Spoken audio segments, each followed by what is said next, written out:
Welcome to The Explainer. Today, we're diving into one of the sneakiest and most effective threats out there, social engineering. And here's the thing, it's not really about hacking computers. It's about hacking people. So, let me ask you something. When you think about your company's biggest security risk, what's the first thing that pops into your head? You're probably picturing some super advanced virus, right? Or a massive, complicated network breach. Well, here's the surprising part. For most organizations, the weakest link isn't the technology at all. It's something way more unpredictable and, frankly, a lot easier to exploit. It's us. It's people. Okay, so let's get right into our first section. We're talking about hacking the human brain. See, the real target here isn't a computer's operating system. It's our own internal operating system. This is the art of the digital con. So, what is social engineering really? At its heart, it's the art of psychological manipulation.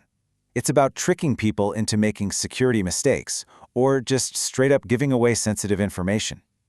It has way more in common with a magic trick or a con artist's game than it does with coding. So why is this stuff so devastatingly effective?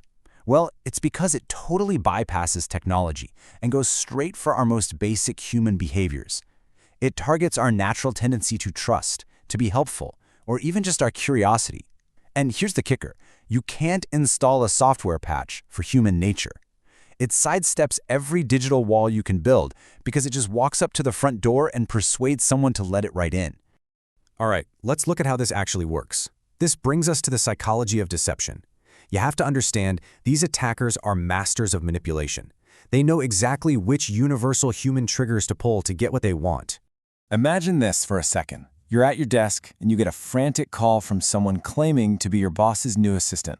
They sound panicked. They're telling you the boss is about to walk on stage for a huge presentation, the files are suddenly corrupted, and they need you, right now, to send a fresh copy to their personal email. Your heart starts pounding. What do you do? That feeling of panic? That gut reaction to discomply immediately without asking questions? That's exactly what the attacker is counting on. They're using the psychological triggers of authority and intimidation. They're basically manufacturing a crisis to short-circuit the logical part of your brain. And that sense of authority is just one tool in their psychological toolkit. They can also create a false sense of urgency, prey on our natural trust, use social proof by pretending everyone else is doing it, or even appeal to our own greed. Each one of these is like a key, designed to unlock an emotional response and bypass our critical thinking. So now that we get the psychology, let's break down the playbook. These attacks aren't random. They're usually methodical, and they follow a very clear plan. This is the anatomy of an attack.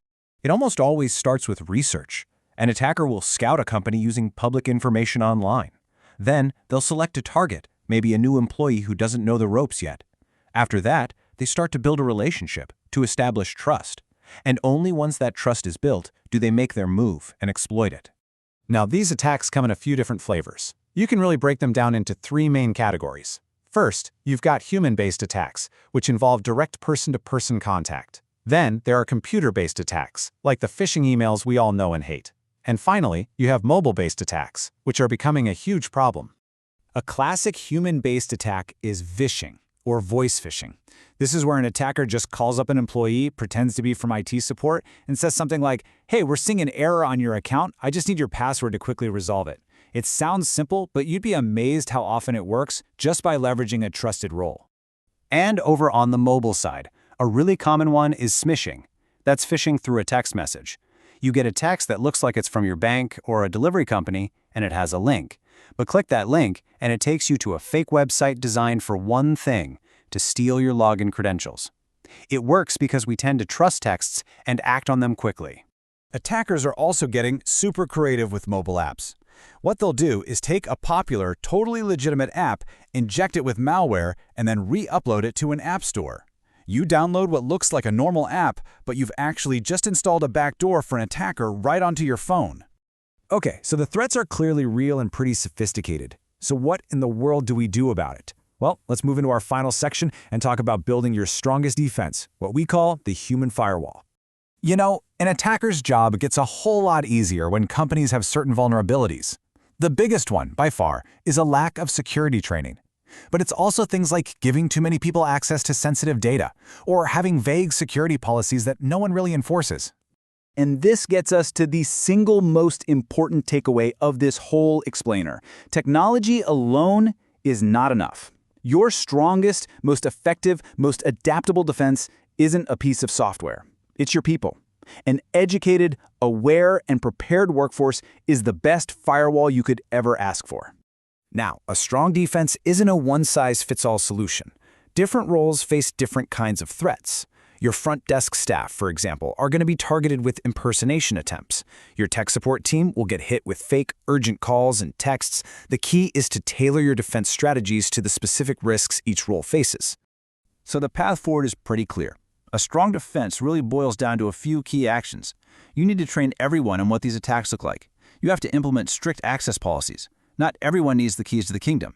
You need to run regular awareness campaigns to keep it top of mind. And hey, don't forget the basics, like shredding important documents. Which leaves us with this one last critical question to think about. In the fight against social engineering, the front line isn't a firewall, it's human nature. Your company's security isn't as strong as your best software, it's only as strong as your most helpful, your most trusting, your most hurried employee. And so the real question is, are they prepared?